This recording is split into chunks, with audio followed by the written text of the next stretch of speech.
Hello focus, आज जिस opportunity के बारे में हम लोग आपस में बात करने वाले हैं, ये अपॉर्चुनिटी हमारे इंडियन ओवरसीज बैंक में निकाली गई है, जिसको आप सभी लोग आईओबी के नाम से जरूर जानते होंगे। Indian overseas bank government of India की अंडरटेकिंग है। इन्होंने अपनी ऑफिशियल वेबसाइट पे ऑन 6 नवंबर 2023 को ये डिटेल्ड एडवर्टाइजमेंट पब्लिश किया था regarding recruitment of specialist officer.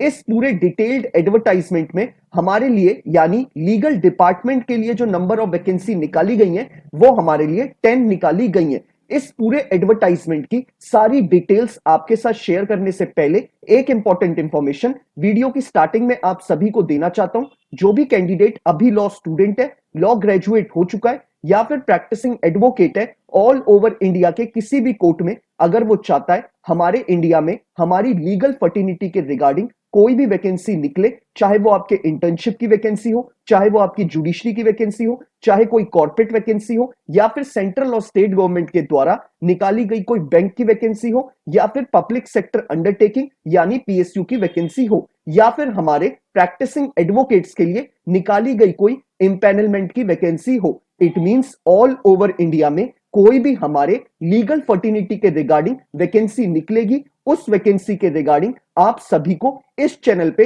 Timely update मिलती रहेंगी, ताकि आप टाइमली ही उन रिक्रूटमेंट प्रोसेसेस का पार्ट बन पाए और जल्दी से जल्दी एक अच्छी अपॉर्चुनिटी को ग्रैब कर पाए। तो मैं चाहूंगा जिस भी कैंडिडेट ने अभी इस चैनल को सब्सक्राइब नहीं करा है वो मेक श्योर करे कि वो इस चैनल को बिना सब्सक्राइब करे ना जाए, ताकि उससे कोई भी लीगल अपॉर्चुनिटी की अपडेट मिस आउट ना हो।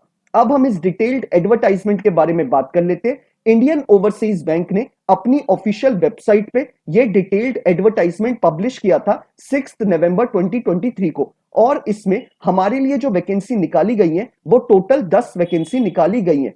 इस फॉर्म के रजिस्ट्रेशन चालू हुए थे 6 नवंबर 2023 से ही, और इस फॉर्म को फिलअप करने की जो लास्ट डेट रखी गई है वो हमारी 19 नवंबर 2023 रखी गई है। बिफोर 19 नवंबर आपको इस फॉर्म को फिलअप कर लेना है, तभी आप इस रिक्रूटमेंट प्रोसेस का पार्ट बन पाएंगे। अब बात कर लेते हैं, इंडियन ओवरसीज बैंक हमें जो डेजिग्नेशन ऑफर कर रहा है वो हमें मैनेजर इन लॉ डिपार्टमेंट की कर रहा है, जिसका ग्रेड MMGS 2 होने वाला है। और जो हमारे लिए दूसरी वैकेंसी निकाली गई है वो हमारे लिए सीनियर मैनेजर की निकाली गई है लॉ डिपार्टमेंट में ही, और ये जो हमारा ग्रेड होगा वो हमारा MMGS 3 ग्रेड होगा। इसमें जो हमारे लिए मैनेजर की वैकेंसी निकाली गई है वो हमारे लिए 8 निकाली गई है, और जो सीनियर मैनेजर के लिए वैकेंसी निकाली गई है वो हमारे लिए 2 निकाली गई है।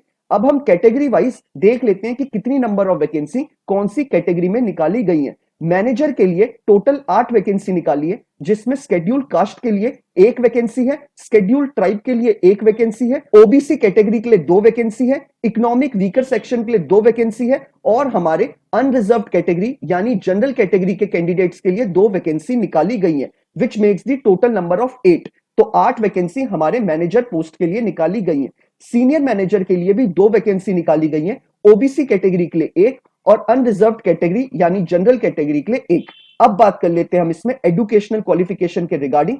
इन्होंने क्लियरली मेंशन करा है कि अगर आप एक LLB ग्रेजुएट है तो आप इस फॉर्म को फिलअप कर सकते हैं। अब बात कर लेते हैं हम वर्क एक्सपीरियंस के रिगार्डिंग। इन्होंने क्लियरली मेंशन करा है कि अगर आप एक एनरोल्ड एडवोकेट है with bar council of India और आपके पास मिनिमम 2 साल का एक्सपीरियंस हो चुका है as a practising advocate, plus आपके पास 3 साल का वर्क एक्सपीरियंस है as a law officer in legal department, फिर चाहे वो शेड्यूल कमर्शियल बैंक हो या कोई प्राइवेट सेक्टर बैंक हो या फिर NBFC हो, या फिर आपके पास 5 साल का वर्क एक्सपीरियंस हो as a law officer in legal department, चाहे वो शेड्यूल कमर्शियल बैंक हो, प्राइवेट सेक्टर बैंक हो या फिर NBFC हो। इट मींस इन दोनों में से अगर आप कोई भी एलिजिबिलिटी क्राइटेरिया मैच करते हैं तो आप इस पूरे प्रोसेस का पार्ट बन सकते हैं मैनेजर की पोस्ट के लिए।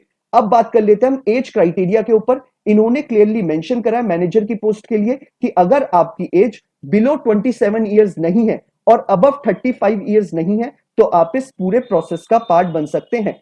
अब बात कर लेते हैं हम सीनियर मैनेजर की डेजिग्नेशन के लिए। एज क्राइटेरिया में मेंशन करा गया है कि अगर आपकी एज बिलो 30 इयर्स नहीं है और अबव 40 इयर्स नहीं है तो आप इस प्रोसेस का पार्ट बन सकते हैं। एजुकेशनल क्वालिफिकेशन में बोला है कि आपके पास LLB की डिग्री होनी चाहिए इररिस्पेक्टिव आपने 3 ईयर का एलएलबी कोर्स करा है या फिर 5 ईयर का बीए एलएलबी का इंटीग्रेटेड कोर्स, अगर आपके पास एक एलएलबी की डिग्री है तो आप इस पूरे प्रोसेस का पार्ट बन सकते हैं। अब बात कर लेते हैं वर्क एक्सपीरियंस के रिगार्डिंग। इन्होंने क्लियरली मेंशन करा है कि आप एक एनरोल्ड एडवोकेट होने चाहिए with bar council of India, और साथ ही साथ आपके पास मिनिमम 2 साल का एक्सपीरियंस हो चुका होना चाहिए as a practising advocate, plus आपके पास 5 साल का वर्क एक्स होना चाहिए एज अ लॉ ऑफिसर। आपने किसी लीगल डिपार्टमेंट में काम करा हो, फिर वो चाहे शेड्यूल कमर्शियल बैंक हो, प्राइवेट सेक्टर बैंक हो या फिर एनबीएफसी हो, या फिर आपके पास मिनिमम 7 साल का वर्क एक्सपीरियंस होना चाहिए as a law officer in legal department of schedule bank, private sector bank या फिर एनबीएफसी। अगर आप ये एलिजिबिलिटी क्राइटेरिया मैच करते हैं तभी आप इस पूरे रिक्रूटमेंट प्रोसेस का पार्ट बन पाएंगे। अब बात कर लेते हैं कि हमें अपनी एज कौन सी डेट के अकॉर्डिंग कैलकुलेट करनी है। इन्होंने क्लियरली मेंशन करा है कि आपको अपनी एज 1 नवंबर 2023 के अकॉर्डिंग कैलकुलेट करनी है। एज रिलैक्सेशन में इन्होंने क्लियरली मेंशन करा है कि एससी और एसटी कैटेगरी के लिए 5 साल का एज रिलैक्सेशन है, और जो हमारे ओबीसी के नॉन क्रीमी लेयर से बिलोंग करते हैं उनके लिए 3 साल का, पीडब्ल्यूडी कैटेगरी के लिए 10 साल का, और 1984 के राइट्स के जो अफेक्टेड पर्सन है उनके लिए 5 साल का एज रिलैक्सेशन प्रोवाइड करा गया है। एक्स सर्विसमैन के लिए भी 5 साल का एज रिलैक्सेशन है। अब बात कर लेते हैं हम इसमें रेम्यूनरेशन के रिगार्डिंग। इन्होंने क्लियरली मेंशन करा है कि जो हमारी एमएमजीएस सेकंड ग्रेड की पोस्ट है उसमें जो हमारे लिए पे स्केल रखा गया है वो हमारा 48,170 रुपीज से लेके 69,810 रुपीज के इन बिटवीन होगा। साथ ही साथ जो हमारे एमएमजीएस थर्ड ग्रेड की पोस्ट है उसके लिए 63,840 रुपीज से लेके 78,230 रुपीज के इन बिटवीन आपका पे स्केल होगा। अब बात कर लेते हैं प्रोबेशन पीरियड के ऊपर। इन्होंने क्लियरली मेंशन करा है कि आपका मिनिमम 2 साल का प्रोबेशन पीरियड होगा, इसके बाद ही आपको परमानेंट जॉब प्रोवाइड करी जाएगी। अब बात कर लेते हैं बॉन्ड अमाउंट के ऊपर। इन्होंने क्लियरली मेंशन करा है कि जो हमारे एमएमजीएस के 2 स्केल के लिए जो पोस्ट है उसमें आपका बॉन्ड 1 लाख रुपए रखा गया है, और जो हमारे एमएमजीएस ग्रेड 3 के लिए पोस्ट है उसमें 2 लाख का बॉन्ड रखा गया है। ये बॉन्ड सिर्फ उन्हीं लोगों को भरना पड़ेगा जो अपनी सर्विसेज को विद इन 3 इयर्स में क्विट कर देंगे।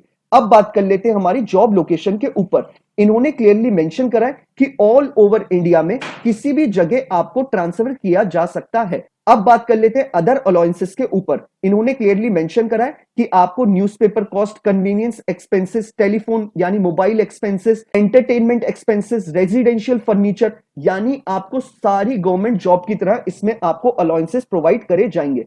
अब बात कर लेते हैं सिलेक्शन प्रोसेस के ऊपर। इसमें आपका एक एग्जाम कंडक्ट कराया जाएगा। जो भी कैंडिडेट एग्जाम को क्लियर करेगा उसके बाद उसका फाइनली पीआई यानी वाइवा जिसको आप लोग कहते हैं वो कंडक्ट कराया जाएगा। अब बात कर लेते हैं कि आपको इस फॉर्म को फिलअप कैसे करना है। नीचे डिस्क्रिप्शन बॉक्स में जो आपको पहला लिंक अवेलेबल है, जब आप उस पर क्लिक करेंगे आपको डायरेक्टली ये पूरा एडवर्टाइजमेंट आपके स्क्रीन पे खुल के आ जाएगा।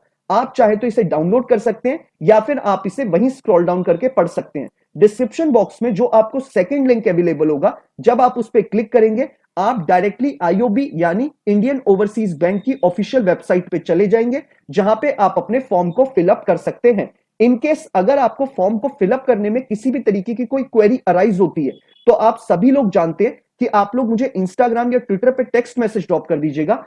मैं हर एक कैंडिडेट को पूरी कोशिश करूंगा टाइमली रिप्लाई कर दूं ताकि वो अपने फॉर्म को जल्दी से जल्दी सबमिट कर पाए और अपनी प्रिपरेशन उसी अकॉर्डिंग शुरू कर पाए। अब बात कर लेते हैं हम एप्लीकेशन फी के रिगार्डिंग।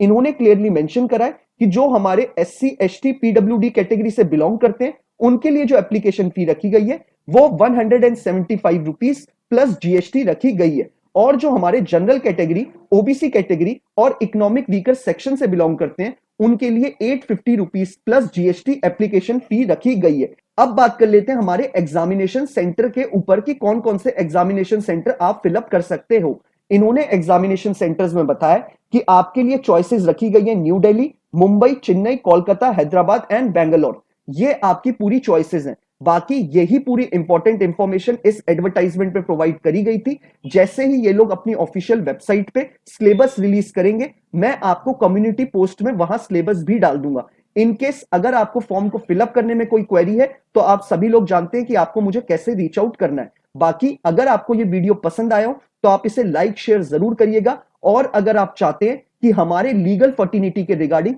हर एक वैकेंसी के बारे में आपको टाइमली अपडेट मिलती रहे, तो आप सभी लोग इस चैनल को बिना सब्सक्राइब करे मत जाइएगा। Thank you so much.